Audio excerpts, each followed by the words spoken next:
का सफर जारी है। हम चलते जा रहे हैं। मंजिल पर रुकना, फिर अगली मंजिल की ओर बढ़ जाना जैसे अब आदत में शुमार सा हो गया है। हमारी यात्रा भी जिंदगी का एक अहम हिस्सा बन चुकी है। हर बार कोई नई बात, कोई नई जगह। ऐसा लगता है जिंदगी का एक लंबा अरसा यूं ही बीत गया। जो आप देख रहे हैं वो मेरे लिए बेहद अनमोल और कभी ना भूल पाने वाले पल हैं।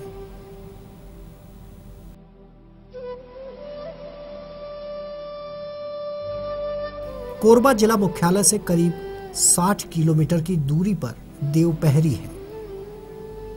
देवपहरी में पर्यटन, धर्म और संस्कृति तीनों का संगम है।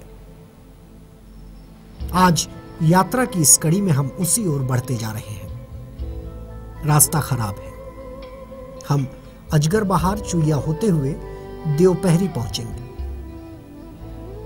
खूबसूरत मंजिल के एहसास ने रास्ते की खराबी का बहुत ज्यादा एहसास नहीं होने दिया।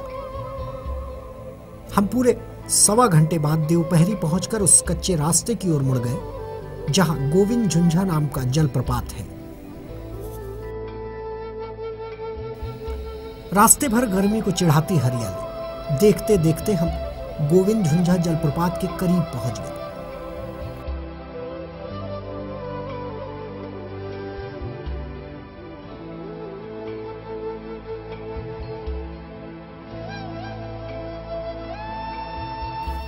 दूर से चारों ओर केवल और केवल पथरीली चट्टानें नजर आती हैं। लग ही नहीं रहा था कि हम धरती से हजारों मीटर ऊंची चट्टानों पर चहलकदमी कर रहे हैं।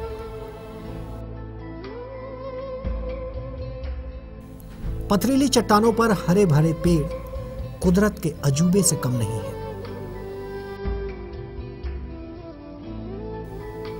प्रकृति की गोद में कितनी संपन्नता छिपी हुई है, इसकी एक वानगी भर देखकर मैं हैरत में पड़ गया हूं।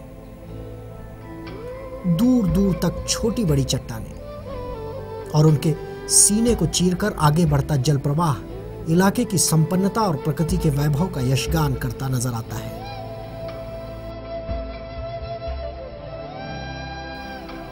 इस जगह को पर्यटन के लिहाज से काफी विकसित किया जा सकता है, मगर शासन प्रशासन की उपेक्षा ने इसे गुमनामी की मटमैली चादर से ढक कर रख दिया है।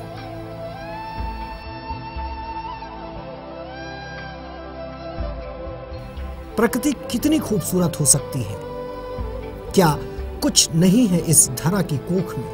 ये सोचते सोचते मैं उस ओर बढ़ रहा हूं जहां का शोर काफी देर से मेरे कानों तक पहुंचकर मेरी जिज्ञासा को बढ़ा चुका है।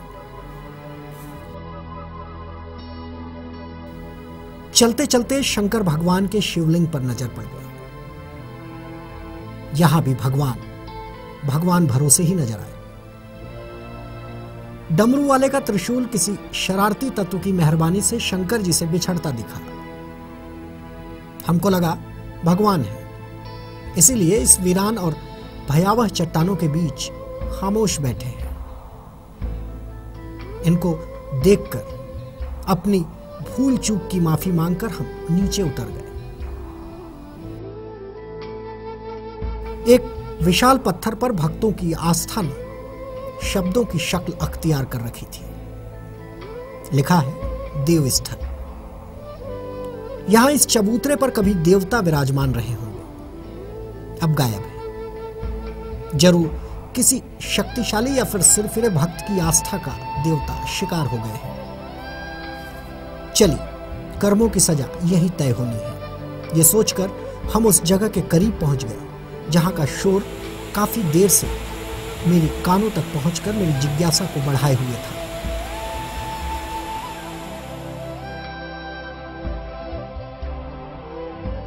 मेरे कैमरा सहयोगी ने उस खतरनाक जगह की ओर जाने से मुझे मना किया।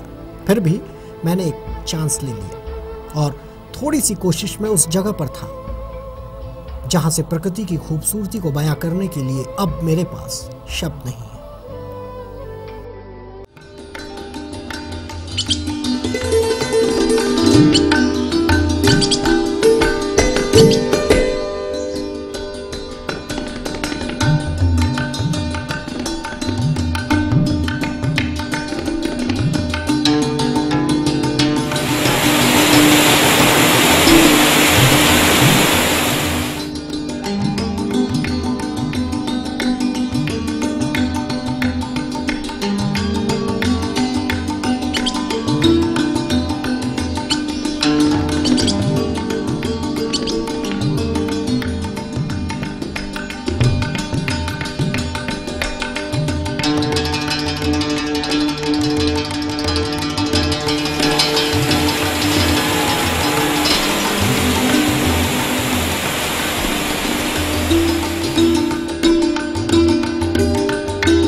मैं एकदम अचंभित हूं।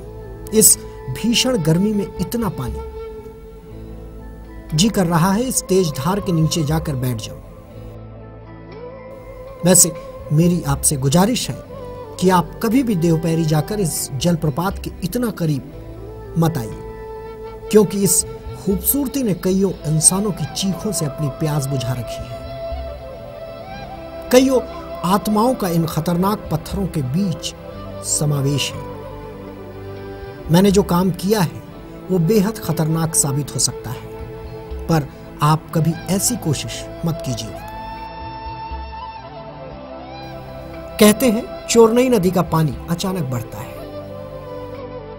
पानी के रास्ते लपकती मौत जब इस प्राकृतिक जलप्रपात के करीब पहुंचती है तो उसके भयावह रूप को लोग खूबसूरती के भ्रम में पड़कर अनायास ही काल के गाल में समा जाते हैं। मैंने इस भाव विभोर कर देने वाले नजारे को काफी देर तक करीब से महसूस किया। डर भी लग रहा है। चारों ओर गगन को चूमती चट्टानें और उनके बीच से बहता निर्मल जल किसी को भी अपना दीवाना बना सकता है। जलप्रपात को करीब से देखने के बाद हम थोड़ी दूर और नीचे की ओर चले गए। यहां से खूबसूरती किसी बला से कम नजर नहीं आती। ऊपर नीला आकाश, नीचे प्रकृति का श्रृंगार मानो एक दूसरे से मिलने को बेताब है। मैंने चारों ओर से देखा, किसी ओर से भी धरती की खूबसूरती कम नजर नहीं आती।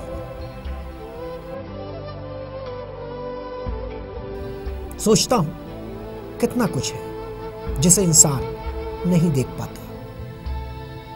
आज का इंसान कंक्रीट के जंगल में रहते रहते प्रकृति की नैसर्गिकता को महसूस नहीं कर पाता। तभी तो कम ही लोग हैं जो इस जगह तक पहुंच पाते हैं। वैसे जो आते भी हैं वो इसकी खूबसूरती को ग्रहण लगाने में कोई कोर कसर नहीं छोड़ते। तभी तो पर्यटकों की सुविधाओं के लिए बनाए गए ऐसे कईयों हट हैं यहां जो धराशायी कर दिए गए। यहां से खूबसूरती की एक और झलक अगर आपको ना दिखाऊं तो कुछ अधूरा अधूरा सा लगेगा। इस पहाड़ को देखिए, कुछ दिखाई पड़ा? चलिए मैं ही बता देता हूं। इस पहाड़ को हाथी बैठा पहाड़ कहते हैं। इस पहाड़ की शक्ल दूर से बैठे हुए हाथी की तरह नजर आती है। गांव के आदिवासी इसे महादेव पहाड़ के नाम से पुकारते हैं। उनका मानना है ये देवता है। इस जलप्रपात से पहाड़ देखकर ऐसा लगता है कि हाथी बैठकर पास में पानी पी रहा है।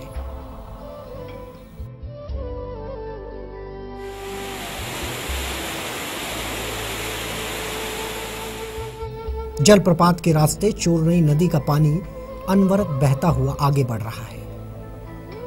अगर कुछ नहीं बढ़ पा रहा है तो बस यहां का विकास। कहते हैं 15 जून से अक्टूबर महीने तक इस जलप्रपात के करीब जाने पर प्रतिबंध रहता है।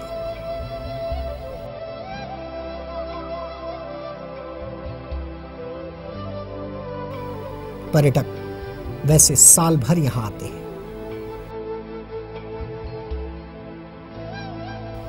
मगर उनकी सुरक्षा के उपाय के नाम पर अगर यहां कुछ दिखाई पड़ता है तो चंद पत्थरों पर लिखा यह स्लोगन।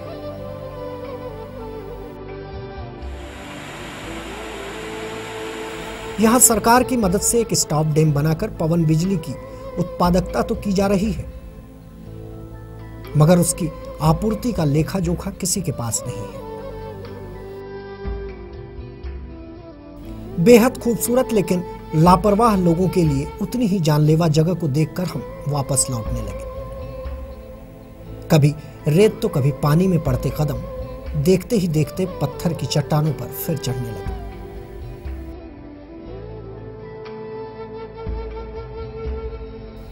दूर से एक अर्धनग्न व्यक्ति जलप्रपात के ऊपर नजर आया। गांव का आदमी है। खतरों से खेलने की आदत कोख से जन्म लेते ही पड़ गई, इसलिए खतरनाक जगह पर खड़ा होकर मछलियां पकड़ रहा है। यहाँ पर एक और मनोरम स्थल है जिसे गौमुखी धाम के नाम से जानते हैं। गौमुखी धाम की किंवदंतियों और मान्यताओं के बारे में हमने आपको यात्रा के जरिए काफी कुछ पहले ही बताया है। ये पूरा इलाका पंडो, कोरवा जैसी संरक्षित जनजाति बाहुल्य है। इसी कारण हमने आपसे शुरू में ही कहा था कि इस यात्रा में पर्यटन, धर्म और संस्कृति का संगम आपको नजर आएगा। आप देवपहरी पहुंचकर गौधाम में ब्रह्म हत्या के पाप से मुक्त हो सकते हैं। वहीं संरक्षित आदिवासी जनजाति विशेष की संस्कृति और सभ्यता से वाकिफ हो सकते हैं। गोविंद झुंझा तो आपको बुला ही रहा है। आप यहां आइए, मगर उन सावधानियों का विशेष ख्याल कीजिए जिनकी अनदेखी मौत का कारण बन सकती है। मैंने जो किया वो आप तक खूबसूरती की असल सूरत दिखाने के लिए किया, मगर आप सावधान रहिए क्योंकि यात्रा के जरिए अभी बहुत कुछ देखना, दिखाना बाकी है।